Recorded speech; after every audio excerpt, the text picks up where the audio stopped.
Out of all the remakes in the rich history of Hollywood, 2007's Return to Yuma is my personal favorite. While there are a great many things to enjoy on this movie, as in the standalone feature film, I believe that it being one of the best remakes ultimately comes down to two things that it does extremely well. The remake understands the strengths of the original and uses them to its advantage, and it improves on certain areas in the narrative without ever undermining what worked in the 1957 movie. Fans and critics seem to be divided on which of the two movies they prefer, but my personal choice is pretty easy one. I believe I have strong argumentation for this, which I'm going to share in this video. We will mainly discuss improvements in the characters department, in the narrative, and quite importantly in the climax and resolving the themes. We are also going to fully spoil both movies of course, and I strongly recommend to watch at least 2007 version before watching this video. So let's dive deeper into both versions of Return to Yuma and explain why 2007 movie remakes the original into perfection. We are going to get started with characters and specifically the one which I believe is the clear-cut best character in the original version, Ben Wade. Ben Wade!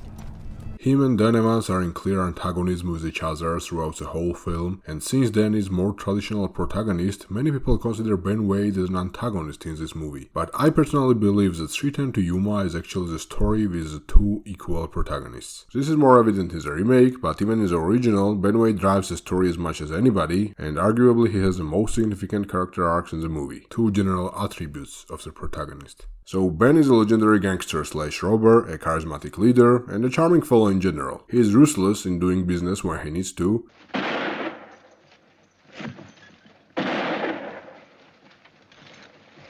but does not commit unnecessary violence. He enjoys the benefits of being a gang leader, for example the company of the bartender Emmy, but he does not necessarily treat her as a trophy, and he even exudes a certain level of vulnerability in front of her. He's very calm and calculated while facing danger, he's confident in his gang's loyalty.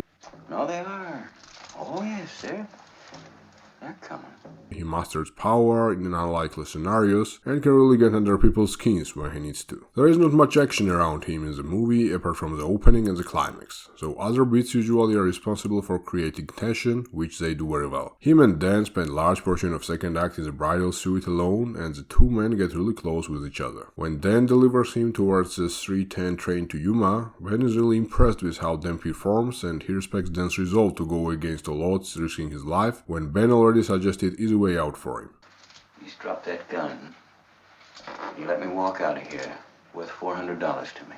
As a result of this growing respect, he makes unlikely choice in the climax. He is recovered successfully by his gang, but in the last moment he deliberately boards the train along with Dan and goes to Yuma. Rain comes soon, everybody's happy, and the movie does not really stick around much longer. So Ben is clearly the most active person in creating the happy ending, which once again underlines that he really is his own story's protagonist in the movie. Him acknowledging that there still are things that he likes and people that he can respect is pretty dramatic change, especially for a 50s western movie, and I'm actually giving the writing around Ben Wade a big praise in the original.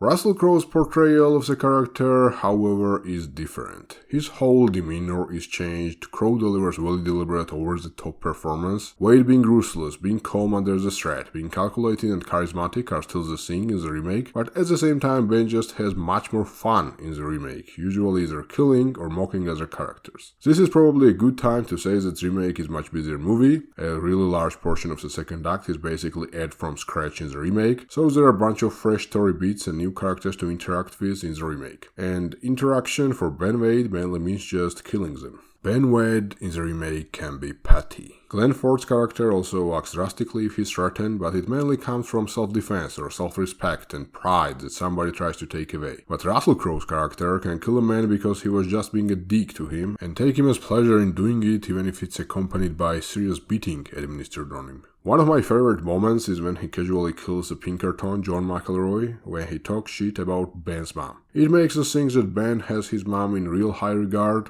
Even bad men love their mamas. Only to later reveal that his mom left him when he was a kid and he has no real connection with her. Well, I did what you said. I read that Bible from cover to cover. It took me 3 days. She never came back. Ben just creates these fake narratives both in his own head and in other people's heads as well, as everybody is always unsure what motivates Ben or what other ace he has up his sleeve.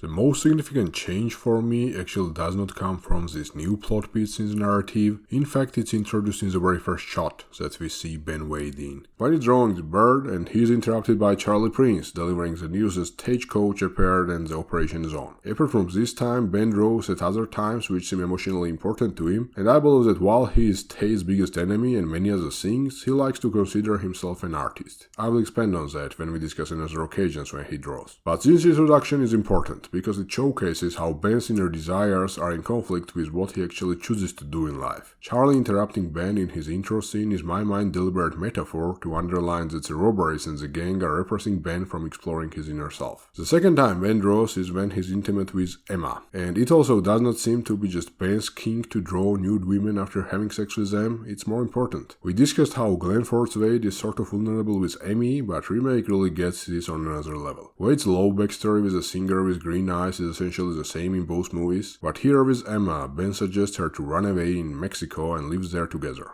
Jump out that back window with me now. Emma might be someone that he needs to kind of settle down for, but he chooses her for being in an intimate long-term relationship. But Emma just wanted self-pitiful one-night stand with a famous robber.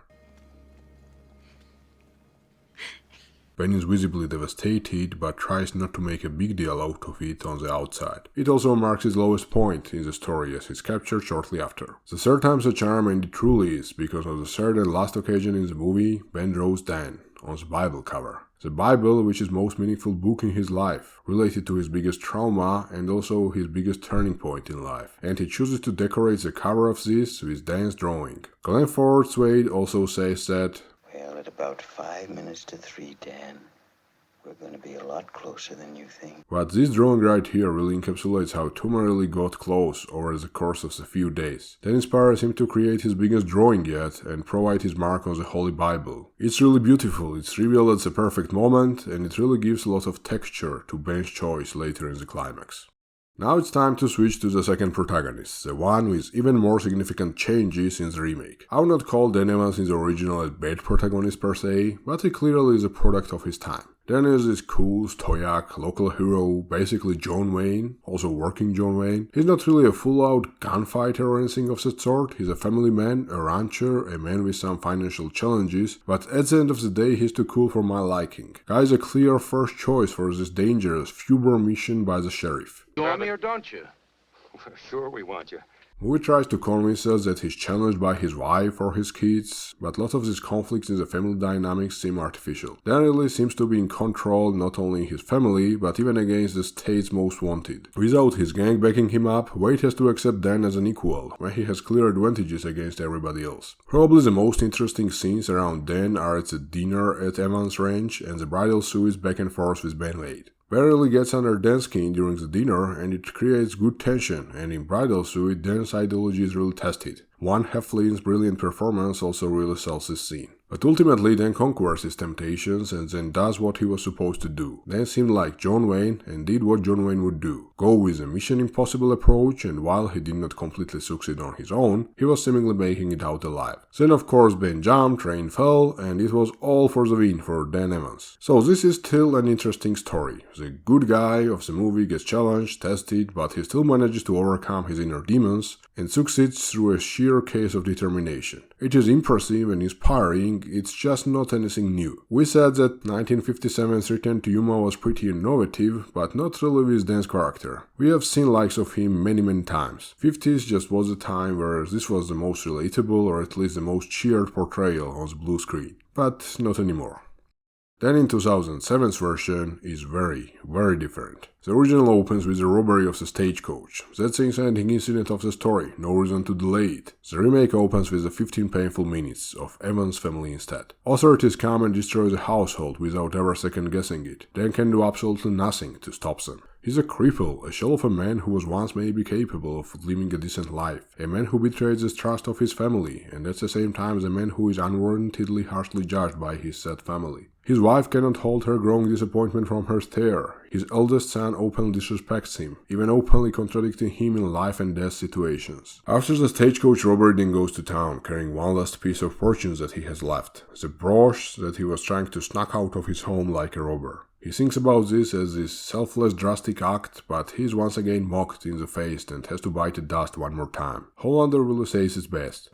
Sometimes a man has to be big enough to see how small he is. Dan sometimes considers himself capable of correcting his mistakes, but he's really not capable. Some of the harshness from life that he faces was just pure misfortune. Life literally and figuratively cripples him, but somewhere along the way he let himself lose the touch, lose any sort of self-discipline and self-respect. In the bar, when he plays his part in capturing Wade, he is very organic, trying to be pitiful for the sake of a few dollars. Dan pretty much played the part for the last few years. So we notice that Dan Evans in the remake is truly different from the original, almost a complete opposite. But it all leads to relatively similar resolution, at least as far as the choices go. But while original Dan's arc felt somewhat flat because of this already very high starting point, remake Dan Evans being at the lowest at the start is what accommodates true change in 2007 movie. From this point on in the bar, when Dan volunteers and gets to be the part of the Ben Wade escort, he gets his life in his own hands. It's not all uplifting, his story has fair share of ups and downs, but change over time is pretty noticeable. After the death of Tucker and McElroy, he becomes the backbone of the escort crew. His self-reflection changes and the respect that others feel for him, most importantly his sons, and Ben Wade's attitude change. And Wade is a big part of this change. He always is at his throat, but Dan and his son are the only two people that Ben Wade has some sympathy for. And while he enjoys getting Dan agitated because who Ben is, the biggest joy he receives is when Dan excels the true fire within himself, what Wade pretty much openly says to him. I like this side of you, Dan. When bridal suit hits, it marks kind of point of no return for Dan. The journey that he took over the last couple of days is both inspiring and rewarding, but Dan knows deep down that whatever he created for himself will be very hard to maintain in the mundane life of a struggling rancher. Wade suggests an easy way out, which tempts Dan, but he resists. In contrast with Van Heflin's over-the-top performance as a reaction to the temptation, Christian Bale's Dan is just sad that the opportunity might present itself like that, but he cannot really take it. Clouds over Bisbee and Butterman's offer are more admirable and somewhat generous, but he cannot take them either. $200 was what he wanted, but the confidence and desire was something he needed to find, and he's not going to let it go when he finally found it. He does a pep talk with his son, he ensures his family's long-term stability, and he goes on his own Fuber mission. Remake's Dan's final journey is not as heroic. He is almost defeated at one point, only to be able to persuade Ben Wade, of all people, to go all in for this hypothetical person that Dan could become. Whatever follows is wonderful. More on this at the climax of this video. But ultimately, just at the very end, Dan dies. His journey and character arc was much more remarkable than the original counterparts. But it was not John Wayne's story, it was a swan song, and swan songs end in demise. A harsh and fitting end for this wonderful, relatable, true protagonist of 3:10 to Yuma. With two leads out of the way, I will try my best to keep the rest short. In both stories combined, the most significant character seems to be Charlie Prince. Charlie in the original does not have as much screen time as in the remake, and really is not primary focus. He has an impact, make no mistake, but he certainly does not drive the story anywhere. Charlie Prince in 1957 version seems more like one single face for the whole Wade gang, rather than his own distinct full-fledged character. He is maybe the best stunt in both movies, though. In the remake, Prince is much more active. In Ben Foster's best performance of his lifetime, Charlie is the true leader of the Wade gang for most of the movie. While it's Wade's final touch that secures the opening heist, it's Charlie who takes a lot of leadership in organizing while Wade takes pleasure drawing birds. When Wade is captured, we see much of the rest of the crew getting closer to him, and Charlie Prince is a true leader for them. Despite him being a leader and despite others thinking they could replace Ben Wade, this thought never really crosses Charlie's mind. His loyalty and dedication towards Ben is really commendable. If you imagine the story from Charlie's perspective, the final betrayal from Wade should be really hurtful. Butterfield is a character that is in the most of both movies as well. He is not really a crucial part of the main story though. He is a guy who funds the operation, tries to accommodate the needs, but does not do that much apart from that. Butterman in both stories mainly represent what he is on the surface, a powerful, wealthy man, something which is really explicit in the original with him being a literally big man, and something which is more subtle in the remake, with this great line at one point. You don't work for the railroad like Mr. Shiny Shoes over there. Also, Butter being ultimately backing down is part of the big character choice for Dan, which is worth mentioning. Now we need to quickly talk about some character deviations. I'm going to start with Evan's wife and son who switch places in their respective stories' climaxes. Alice is the one who runs after Dan in the original. She gets there just in time and is some sort of catalyst for Evans to make a heroic choice in the climax. Then she is a part of the happy ending shot at the very end. Honestly, I do not really like this shoehorned impact of Alice in Dan's decision. It's not really warranted based on the film. Alice is not part of the story after Dan and the crew leave Evans' ranch, and I also do not think that her being there should encourage Dan to go with this impossible plan. Wife and the spouse in general should be leading partners into stability, safety, and other factors which are important for married couples. It's okay to want to impress your wife, but not if this is to happen with a nearly guaranteed death. Maybe I'm being too harsh because by the time I watched the original for the first time I already know how brilliantly Remake handles this part instead, but I really do not like Alice being in the story's climax. On the other hand, Remake has so much better solution. Instead of Alice, biggest motivation for Dan in the climax is his son William. He becomes active in the story much earlier than Alice, his choice to go after the escort team is very much in line with his character, and he proves himself useful to the group right from the start and stays as such throughout the whole journey. Ben being influential on William is a nice touch, him being interested in Will is as well. William's growing respect and sympathy towards his dad is a joy to watch. In the climax, despite him probably wanting deep inside that Dan brings this to the end, William actually does a better job to contradict Dan than Alice does in original. Maybe he's right, Pa. Maybe we should go home. William using Ben Wade's move in the climax to assist his dad is so much on point. His final face-off with Ben is tense and ultimately represents that while he does not blame Ben for his dad's murder, William decides right at that point that he is not going to be the next Ben Wade. He will do his best to be the successor for his father instead. Alice's character is also great in both movies up to the dinner scene. Her being extra in the climax slightly undercuts the impact that she has in the original, I think, but overall really strong character and big part in what Dan does. In Remake, she is even more influential, since there is a lot of tragedy in Evan's marriage and we get to see this in very intimate moments, and even in those moments the couple is not in charge. Whispering in their own house and finishing their final exchange in a rush is a great representation of where misfortune and Dan's lack of fire in the heart has led the family. The next deviation is a character of Potter. Basically both versions of the characters have the same name, but honestly I could not quite think of them as the same character, and I believe this is a rare occasion where original actually does a better job. Potter in the original is this troubled man, a has-been, leading an unhealthy miserable life that stands up in a clutch. Probably because he does not have anything better to do, but actually does an admirable job in escorting Ben Wade to 310 to Yuma train and makes active choices which lead to heroic deaths. Doc Potter in the remake, on the other hand, is a little bit all over the place. He is a veterinarian, then he heals McElroy, then he is forcefully put on the mission of escort, which I do not get why or how. Then he seems to enjoy the adventure for the most part, gets in action in his final minutes and dies a meaningless but happy death, based on that he got the man that tried to invoke frontier justice against Ben Wade. And while the tone is clear, I do not like this message that it gives. Being a doctor, even a veterinarian, is among one of the most admirable professions in the Western setting. We have just seen how he saved a man that would most likely be a goner without him. How is having this masculine moment more important than being a town doctor? How should we cheer for somebody's heroic death if they did not even actively choose to be on this dangerous mission? He goes, Potter's coming. What? I just have too many problems with Doc, and I believe that Potter in the original suits the story the best, and his character arc is more genuine to the story and themes of the movie.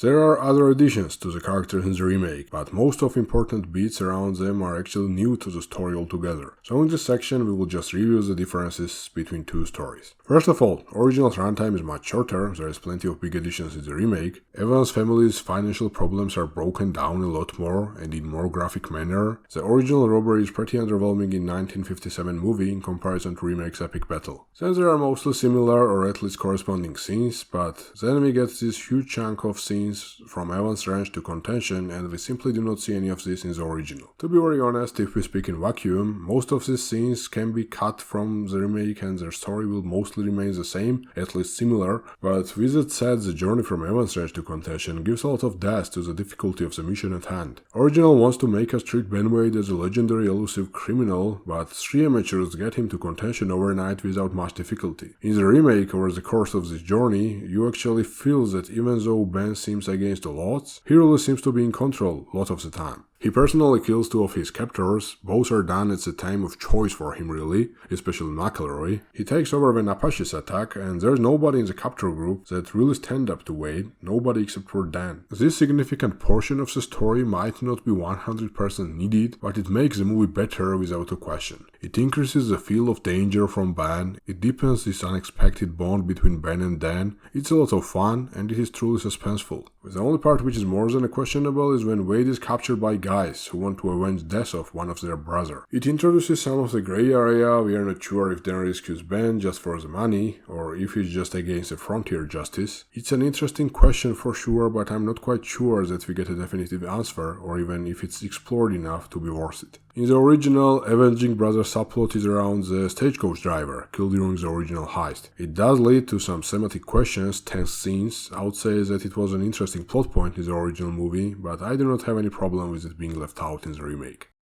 It finally leads us to the story's climax, that really brings the differences between the 2 movies home. We discussed that remake has a different tone from the original, especially Dan's story is very different, and this difference in the tone is probably the most evident in the climax. Lead up is relatively similar except that there is William involved, which again was a great choice, but when the road to station starts in the original, it's just a stand-up between Dan and gang members. Dan remains cool, does an admirable job considering the odds, and ultimately reaches the train, but cannot really board Ben Wade on it without his assistance. Ben, inspired by Dan's bravery or the persona, joins him on his own. Then the rain falls, Dan's problems are gone, and the movie just ends. So the ending is very uplifting. Dan is rewarded for sticking up to his morals, and he is the ultimate winner of the story, even though final key choice is made by Ben. In the remake though, tone is very different right from the start. The person that we see in Dan at the beginning is absolutely not capable of delivering Ben Wade to the train station, and would not even attempt to do that. He does not just stick to his morals, but he actually has to grow over the course of the movie in order to be able to attempt this impossible feat. And when the journey begins, we understand that it is not expected to end well for Dan. Instead of just a gang, he's against the corrupt townspeople as well. The battle is much more exaggerated, grotesque and graphic. Dan has to kill people that 1 hour ago were perfectly within the law, but money got the most out of them, and Dan is to get rid of them. Oftentimes he is not in control, but lucky. When cornered and confronted by Ben Wade, he cannot stand up for himself, he is beaten. He does not have physical attributes to deliver Wade to train. He only has his resolve, and it's fed with the trauma, with the humiliation, with the failure as a father and a husband. And the way he approaches it is to be open with Ben Wade. He trusts him to make a better choice, just like the one Dan himself is making. A lot of people have probably asked for mercy from Ben Wade, but nobody quite asked him to become a better human being, and Ben is touched. When it's revealed that Ben chose Dan to be a cover for the Bible, and then the music drops and they run out of the roof together, Ben helping up Dan and encouraging him to make the jumps, I just get goosebumps no matter how many times I've seen it. It's a beautiful scene, demonstrating that the most masculine man can be inspired by the most vulnerable in the corresponding scenario. It's such a beautiful end to both of their stories. But of course, Dan is not going to have a happy ending. He is a tragic hero, learning to make the correct choices, to do what he needs, but he's not going to get what he wants. Dan dies, and Ben avenges his death, killing all his gang members and the closest confidant, Charlie Prince. In order to honor him, Ben fulfills Dan's mission, getting himself on the 310 to Yuma train. Dan and William witnesses all this. William is smart, courageous, he grows a lot throughout the movie. He understands that his pap didn't really manage to put Ben Wade on the Yuma train, but William will understand that his pap managed to inspire Ben Wade to play his part in Dan's mission, to fight for a bigger purpose than himself. Thanks for watching.